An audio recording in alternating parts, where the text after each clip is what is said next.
ಪತ್ನಿಯಿಂದ ಓಡಾಡಿದ ಕ್ಷುಲ್ಲಕ ಕೌಟುಂಬಿಕ ಕಲಹ ಮತ್ತು ಮದ್ಯದ ಅಮಲು ಒಬ್ಬ ವ್ಯಕ್ತಿಯನ್ನ ಎಷ್ಟು ಕ್ರೂರರನ್ನಾಗಿ ಮಾಡಬಹುದು ಅನ್ನೋದಕ್ಕೆ ಈ ಘಟನೆ ಸಾಕ್ಷಿಯಾಗಿದೆ. ಗಂಡ ಹೆಂಡತಿಯ ಜಗಳ ಉಂಡು ಮಲಗೋ ತನಕ ಅಂತಾರೆ.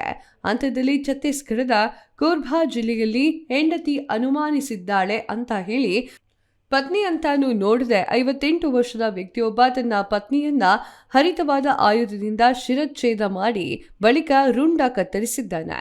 ಈ ಆರೋಪಿಯ ಹೆಸರು ಸಲೀಕ್ ರಾಮ್ ಯಾದವ್ ಅಂತ ಹೇಳಿ ಸ್ಥಳೀಯ ಕೋಳಿ ಸಾಗಾಣಿಕೆ ಕೇಂದ್ರದಲ್ಲಿ ಕಾವಲುಗಾರನಾಗಿ ಕೆಲಸ ಮಾಡ್ತಾ ಇದ್ದ.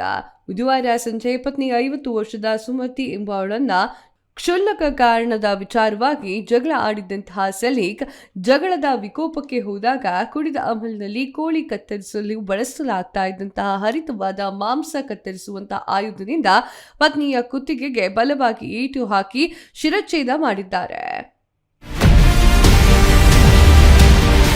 ರಕ್ತಸಿತನ ರೌದ್ರಾವತಾರ ಕಂಡು ಕಾಫಿ ಕಂಗಾಲು.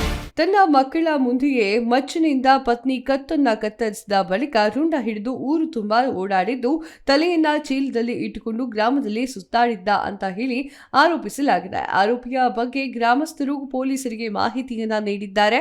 ಬಳಿಕ ಪೊಲೀಸರು ಸ್ಥಳಕ್ಕೆ ಆಗಮಿಸಿದಾಗ ನಾನು ಆಕೆಯನ್ನ ನನ್ನ ಪ್ರಾಣಕ್ಕಿಂತ ಹೆಚ್ಚಾಗಿ ಪ್ರೀತಿ ಮಾಡ್ತಾ ಇದ್ದೆ, ಇದಕ್ಕಾಗಿ ಆಕೆಯನ್ನ ಮಚ್ಚಿನಿಂದ ಕೊಂದಿದ್ದೇನೆ ಅಂತ ಹೇಳಿಕೊಂಡಿದ್ದಾನೆ.